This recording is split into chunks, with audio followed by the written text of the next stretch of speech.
बिस्मिल्लाहिर्रहमानिर्रहीम। अस्सलाम वालेकुम नाज़रीन, मैं हूं आपका होस्ट अहमद फवाद। आज तारीख है 24 जून और दिन है मंगल का। 3 खबरें आज की व्लॉग में आपके साथ शेयर करूंगा। पहली ब्रेकिंग न्यूज़ तो ये कि इमरान खान साहब की ज़मानत की दरखास्तें 9 मई के केसेस में मुस्तरद कर दी गई हैं। वजह क्या बनी, क्यों इमरान खान साहब की ज़मानत की दरखास्तें मुस्तरद की गई और इस फैसले से पहले एस्टेब्लिशमेंट के एक अहम नुमाइंदे समझे जाने वाले उनकी मुलाकात अडियाला जेल में इमरान खान साहब से हुई है। और आज मुलाकातों का दिन था, लेकिन अलीमा खान साहबा की मुलाकात नहीं हुई और उन साहब की मुलाकात हो गई। और उस मुलाकात के बाद हम देखते हैं जी कि जो फैसला था, जो नहीं सुनाया जा रहा था लाहौर हाई कोर्ट के 2 जजेस की जानिब से, वो फैसला अचानक से सुनाया जाता है। इस पर कुछ एक्सक्लूसिव डिटेल्स हैं, अंदरूनी कहानी आपके साथ शेयर करूंगा।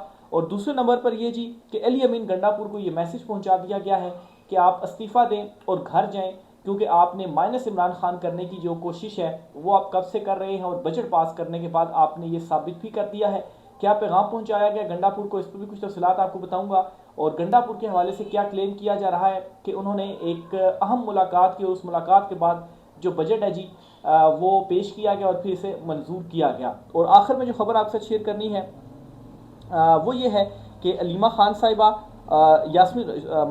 माफ़ कीजिएगा, यास्मीन राशिद और शाह महमूद कुरैशी, इनकी भी ज़मानत की जो दरखास्तें हैं वो भी आज समात के लिए मुकर्रर थी। इनकी दरखास्तों पर क्या हुआ, इस पर भी कुछ डिटेल्स आपके साथ शेयर करूंगा। तो पहली खबर आपको सुनाता चलूँ जी, इमरान खान साहब की जो ज़मानत की दरखास्तें थी, 8 दरखास्तें थी ये, और 9 मई के मुख्तलिफ मुकदमात में ये दरखास्तें थी, ये ज़मानत की दरखास्तें मुस्तरद कर दी गई हैं। और ये फैसला कल भी सुनाया जा सकता था, आज भी जो पहले वक्त मुकर्रर था उस वक्त पर नहीं सुनाया गया। जजेस अदालत में आए और फिर उठकर चल जाने लगे तो बैरिस्टर सलमान सफदर ने कहा कि फैसला नहीं सुनाया, तो कहा गया जी कि हम आकर जो है वो सुनाते हैं फैसला, और आज ही हम ये जो फैसला है वो सुनाएंगे। और जब आकर फैसला सुनाया गया तो एक ही लाइन कही गई और कहा गया जी कि जमानत की जो दरखास्तें हैं वो मुस्तरद करते हैं। अच्छा, सेम नोयत के ही केसेस थे, सेम नोयत की ही दरखास्तें थी, सेम नोयत के ही इल्ज़ामात थे। और इमरान खान साहब की इससे पहले जो आज़ाद जजेस हैं जी, उनके पास जब केस लगा था तो वो ज़मानतें इमरान खान साहब की मंजूर कर ली गई थी। ना सिर्फ हाई कोर्ट से बल्कि सुप्रीम कोर्ट ऑफ पाकिस्तान में भी मामला गया था, वो चैलेंज हुआ था, तो सुप्रीम कोर्ट ने भी ज़मानत का जो फैसला था इसे बरकरार रखा था। तो ऐसा कैसे हो सकता है कि एक ही तरह का इल्ज़ाम हो, एक ही तरह की केसेस हों, एक ही तरह की दरखास्तें हों और पहले एक्सेप्ट हो रही हों और सुप्रीम कोर्ट ऑफ पाकिस्तान भी उसे बरकरार रखे फैसले को, लेकिन फिर उसके बाद जो है वो जब दूसरे जजेस के पास केसेस जाएं तो वो जमानतों को मुस्तरद कर दें। तो दो तरह के केसेस में इमरान खान साहब इस वक्त जेल में, एक तो अलकादिर में है और एक ये 9 मई के हवाले से जो केसेस हैं इनमें इमरान खान साहब जो है वो जेल में हैं, इनमें जमानतें इमरान खान साहब की नहीं हुई। अब मैं आता हूँ जी कि जमानत की दरखास्तों पर फैसला जो है ये मुस्तरद क्यों किया गया, क्यों जमानतें नहीं दी गई। खबर यह है जी, डाउट कनेक्टिंग करता हूँ, बैरिस्टर सैफ जो हैं, जिन्हें कहा जाता है, जिनके हवाले से समझा जाता है कि वो एस्टेब्लिशमेंट के नुमाइंदे हैं, उनकी मुलाकात होती है आज इमरान खान साहब से। हालांकि जो शेड्यूल है, ये जो रिस्ट फराहम की जाती है, इसमें बैरिस्टर सैफ का तो नाम नहीं था। अलबत्ता अलीमा खान साहबा जो हैं, उनकी जो फैमिली इमरान खान साहब की, उनका ज़रूर था कि उनकी जो मुलाकात है वो होनी थी, लेकिन उनकी मुलाकातें नहीं होने दी गई आज अलीमा खान साहबा की। बैरिस्टर सैफ की मुलाकात होती है और उस मुलाकात के बाद वो बाहर आते हैं, जाहिर सी बात है पैगाम यही पहुंचाया गया होगा जी कि कोई ना कोई डील आप कर लें, कोई माफ़ी मांग लें, बनी गाला में खामोशी से आप बैठ जाएं, सियासत ना करें, मैंडेट वापस ना मांगें। इमरान खान साहब इसके ऊपर पहले भी एब्सोल्युटली नॉट कह चुके हैं, अभी इमरान खान साहब का वही जवाब है। और उसके बाद फिर फैसला आता है और इस दौरान जो फैसला है वो डिले किया जाता है, क्योंकि कल फैसला महफूज हुआ था, कल भी सुनाया जा सकता था।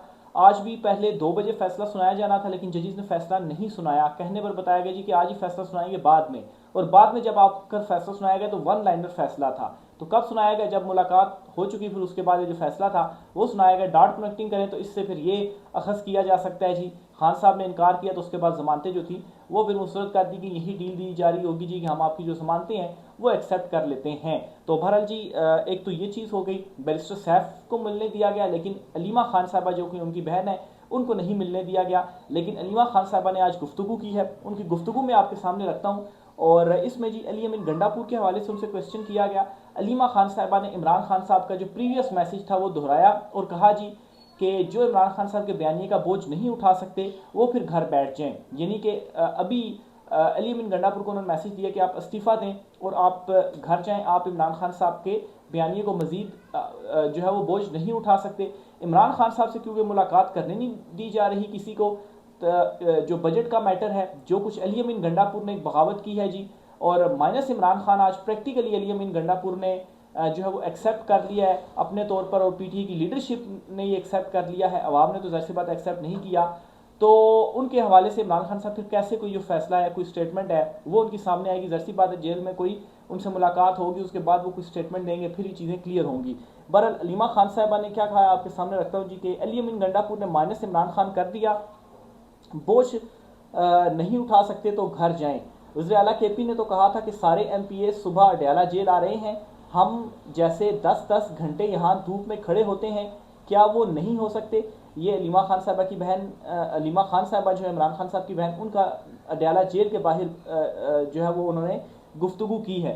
बिल्कुल अली अमीन गंडापुर ने कहा था जी कि बजट मंजूरी, चूँकि खान साहब ने कहा था कि मेरे इजाज़त होगी, फिर उसके बाद आप जो है वो इसको प्रूफ कीजिएगा, लेकिन मुलाकात नहीं होने दी जा रही थी। तो तब अली अमीन गंडापुर ने कहा था कि हम सारे एमपीएस आ जाएंगे, अडयाला जेल के बाहर बैठ जाएंगे, धरना दे देंगे और मुलाकात करवाई जाएगी, और फिर इमरान खान साहब की जो इंस्ट्रक्शंस होगी उसके ऊपर हम इम्प्लीमेंट करेंगे।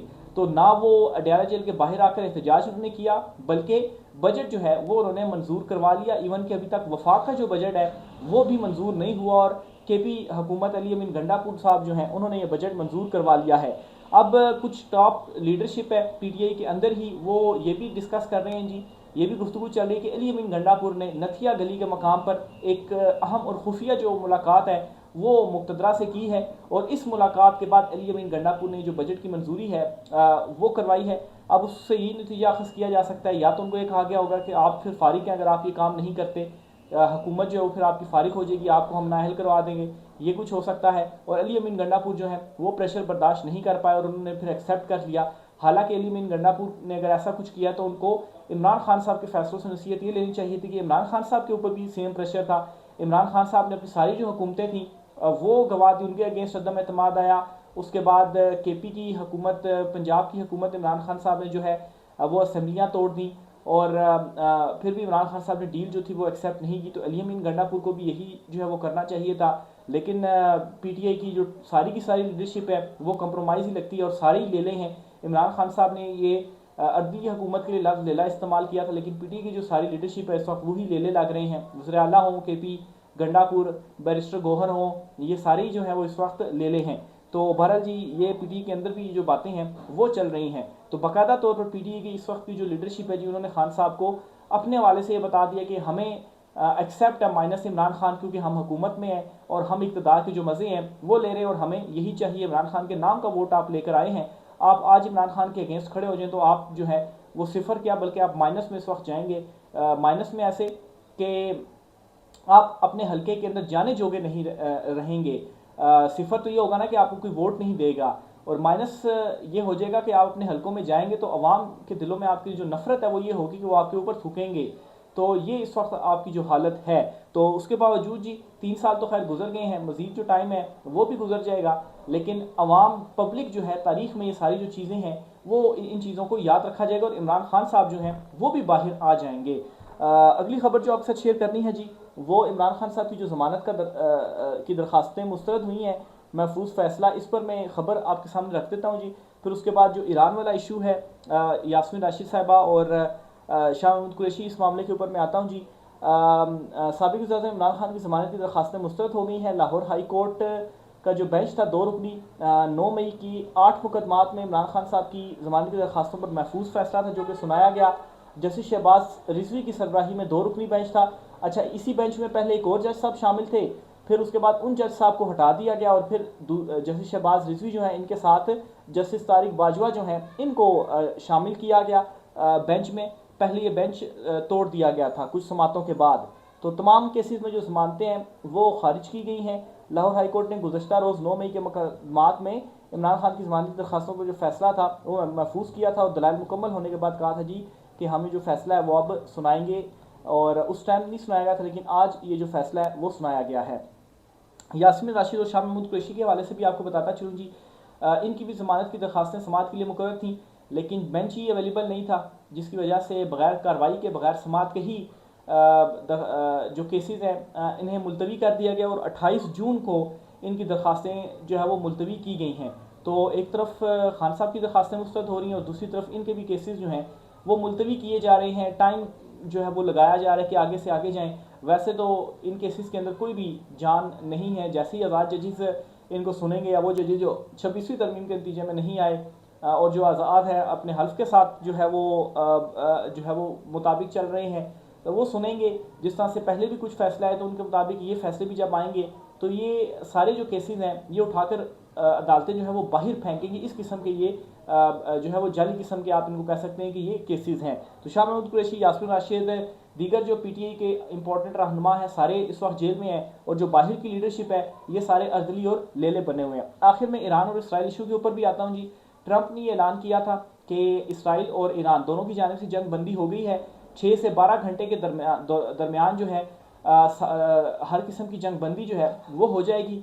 लेकिन दोनों तरफ से जो अटैक्स हैं वो हुए। तो इस पर ट्रंप ने एक और स्टेटमेंट दिया और उन्होंने कहा है जी, ईरान इसराइल से खुश नहीं हूँ, दोनों ने जंग बंदी की खिलाफ वर्जी की है। मुझे ये पसंद नहीं आया कि इसराइल ने जंग बंदी पर रजामंदी के फ़ौरन बाद हमले किए। इसराइल अभी अपने पायलट्स वापस बुलाओ, बम ना गिराना, अगर ऐसा किया तो ये जंग बंदी की खिलाफ वर्जी होगी। ये ट्रंप की जानिब से जो स्टेटमेंट है जी वो सामने आई है। इसके अलावा जी अमरीकी सदर ने कहा कि इसराइल और ईरान दोनों ने इस जंग बंदी की खिलाफ वर्जी की है जिसका ऐलान उन्होंने चंद घंटे कबल किया था, और वो इस पर दोनों ममालिक से नाखुश हैं, ख़ास तौर पर इसराइल से जिन्होंने मुआहदे पर रजामंदी के फ़ौरन बाद जो हमले हैं वो शुरू कर दिए। ईरान का ये मौक़िफ़ है जी कि इसराइल ने ये जो जंग है वो स्टार्ट की है, जैसे ही वहाँ से जंग बंदी होगी, अटैक्स नहीं किए जाएंगे तो हम भी जंग बंदी जो है वो कर देंगे। फिर दोनों इसके ऊपर एग्री भी हो गए, लेकिन उसके बाद एग्री होने के बाद दोबारा से ये जो जंग है वो स्टार्ट हो गई और दोनों जानिब से जो हमले हैं जी वो किए जा रहे हैं। अमरीकी सदर ट्रंप ने इसराइल और ईरान दोनों को जंग बंदी की खिलाफ वर्जी का मुर्तकिब करार दिया, इसराइल पर शदीद बरहमी का इजहार भी किया। अच्छा, एक तो आप इसराइल पर बरहमी का इजहार कर रहे हैं और कह रहे हैं जी कि उन्होंने फ़ौरन बात किया, तो फिर ईरान ने तो जवाब देना है, फिर ईरान को कैसे जो है वो आप जिम्मेदार करार दे सकते हैं। बहरहाल जी इस यहाँ से पता चलता है जी कि आप किस तरफ ज़्यादा करीब हैं। अमरीकी सदर ने कहा कि मैं ईरान से भी खुश नहीं हूँ लेकिन इसराइल से शदीद नाराज़ हूँ। अमरीकी सदर ने इसराइल को खबरदार करते हुए कहा कि ईरान पर हरगिज़ बम मत गिराना, अगर ऐसा किया तो जंग बंदी की संगीन खिलाफ वर्जी होगी। अपने जो पायलट्स हैं वो वापस बुलाओ। इससे कबल इसराइल ने जंग बंदी नफाज के चंद घंटों बाद ईरान की जानिब से इसराइल पर मिसाइल हमले का इल्ज़ाम लगाया था। इसराइली दिफा ने तेहरान को निशाना बनाने का हुक्म भी दिया था। ईरानी फ़ौज का भी कहना था कि इसराइल ने जंग बंदी खिलाफ वर्जी करते हुए 3 हमले किए हैं। इसराइली फ़ौज का कहना है कि ईरान में से दागे गए 2 मिसाइल जो है वो तबाह कर दिए गए हैं। तो जो इस वक्त आलमी तौर पर डेवलपमेंट्स हो रही हैं इस हवाले से कुछ जो अपडेट्स हैं वो सामने आई हैं। दूसरी तरफ कतर के हवाले से भी आपको बताता चलूँ, क्योंकि जो मिसाइल्स कुछ ईरान की जानिब से जो कतर में अमरीकी अड्डे हैं वहाँ पर गिराए गए, तो इस पर जी जो कतर है उसका पहले मौक़िफ़ आया जी कि हम हक जो है वो जवाब देने का वो महफूज रखते हैं। तो सवालात बहुत उठ गए कि क्या अब जो गल्फ़ कंट्रीज़ हैं वो भी इसमें शामिल होने जा रही हैं, लेकिन कतर की तरफ से अब ये स्टेटमेंट आई है कि हम जो है वो कोई जवाब नहीं देंगे, और इसकी रीज़न ये है कि ख़िते में हम अमन चाहते हैं और हम चाहते हैं कि ख़िते में अमन रहे, इसलिए हम इसका जो जवाब है वो नहीं देंगे। लेकिन मैं समझता हूँ कि हकीकत ये है कि अगर गल्फ़ कंट्रीज़ की जानिब से भी कोई जो जवाब है वो दिया जाता है तो जाहिर सी बात है फिर ईरान उनको भी जो जवाब है वो देगा, मिसाइल जो है वो मज़ीद दागेगा। और इस वक्त जो गल्फ़ कंट्रीज़ जहाँ पर स्टैंड कर रही हैं वो बिल्कुल भी जंग को क्योंकि जिस तरह से उनकी एक बादशाहत है और अपनी ही जो उनकी आवाम है उनके अगेंस्ट इस तरह से होगी कि आप क्यों अमेरिका को जो अड्डे दिए हो वहाँ से ईरान के ऊपर जो अटैक है वो हो रहा है, तो उनकी बादशाहत भी इस तरह से ख़तरे में रहेगी। और जो एक इकनॉमिक हब बना हुआ है इस वक्त गल्फ़ कंट्रीज़ और डेवलप हो रहे हैं तो वापस डिक्लाइन की तरफ जो है वो जा सकते हैं। तो इस वजह से मैं समझता हूँ कि जो स्टेटमेंट है वो दी गई है। तो बहरहाल ये आज कुछ आम तीन तफसीलात थी। राय का साथ कीजिएगा। आज के व्लॉग से इतना ही, इजाज़त दीजिए। अल्लाह हाफिज़।